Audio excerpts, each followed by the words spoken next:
Assalamualaikum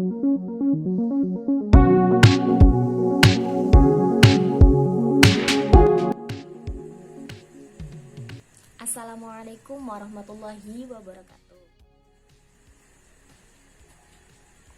Halo anak-anakku semua, kelas 10 AKL 1, AKL 2, dan AKL 3.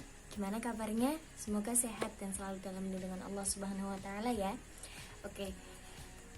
Ibu mau nyapa dulu. Selamat pagi, selamat siang, selamat sore maupun selamat malam. Nanti buat kalian yang nonton video ini terserah, mau di pagi hari boleh, siang hari, sore hari maupun malam hari juga boleh.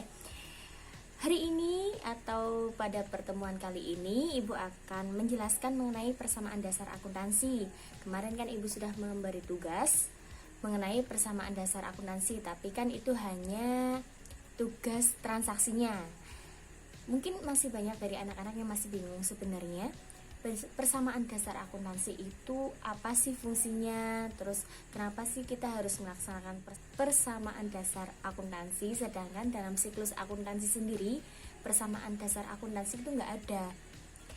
Jadi Ibu akan menerangkan terlebih dahulu tahapan siklus akuntansi.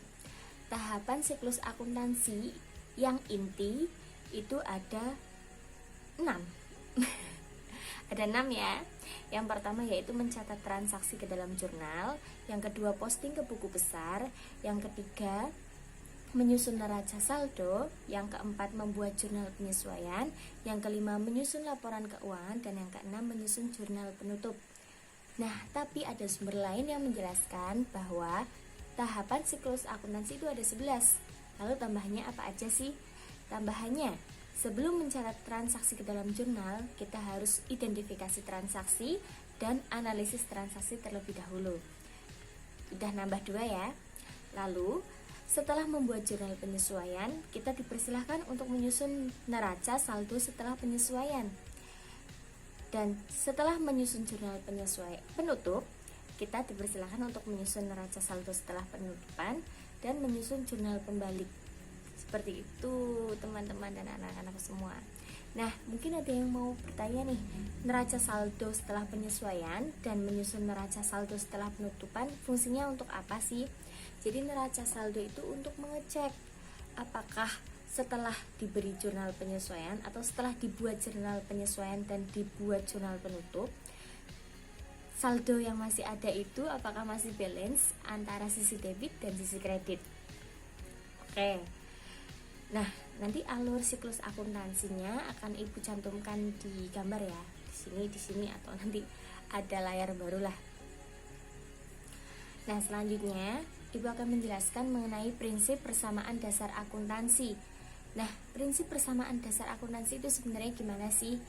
Teman-teman semuanya udah tahu kan kalau misalkan akun itu terdiri dari 5 jenis akun. Yang pertama harta atau aset, yang kedua utang atau liability, yang ketiga modal, yang keempat pendapatan atau revenue, dan yang terakhir biaya atau expense.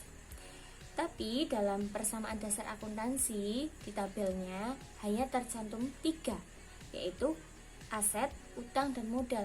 Persamaannya bagaimana sih? Persamaannya Ibu cantumkan di sini ya. Jadi harta atau aset sama dengan utang plus modal. Nah, lalu pada perkembangannya gimana Bu kalau misalkan ada transaksi yang mencantumkan pendapatan dan juga biaya? Nah, persamaan dasar akuntansinya dalam perkembangannya menjadi seperti ini. Harta sama dengan utang plus modal plus buka kurung pendapatan dikurangi biaya dikurangi withdrawal atau penarikan kurung tutup. Lah, withdrawal apalagi itu Bu gitu.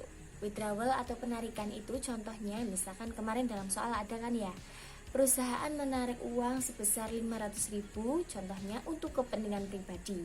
Itu disebut prefer atau juga bisa disebut dengan withdrawal. Nah, prinsipnya seperti itu. Ibu ulangi ya. Prinsip persamaan dasar akuntansi yang sudah dikembangkan, harta atau aset sama dengan utang plus modal plus buka kurung pendapatan dikurangi biaya dikurangi withdrawal. Sampai sini paham ya? Oke. Nah, untuk selanjutnya yaitu analisis persamaan dasar akuntansi dan juga latihan mencatat atau membuat persamaan dasar akuntansi akan kita lakukan melalui latihan-latihan soal yang telah Ibu kirimkan di Google Classroom atau di WhatsApp group. Oke, untuk teman-teman yang menonton video ini, jangan lupa untuk komennya. Jadi komennya itu cantumkan nama, asal kelas, nomor presensi, dan juga jawab pertanyaan Ibu berikut ini. Pertanyaannya yaitu, apa perbedaan perusahaan jasa, perusahaan dagang, dan perusahaan manufaktur? Beri contoh masing-masing perusahaan minimal 3. Jadi, kolom komentar yang wajib kalian semua ketik yaitu nama, asal kelas, nomor presensi, dan jawaban dari pertanyaan Ibu. Sekian dari Ibu akhiri. Mohon maaf apabila ada salah kata. Wassalamualaikum warahmatullahi wabarakatuh.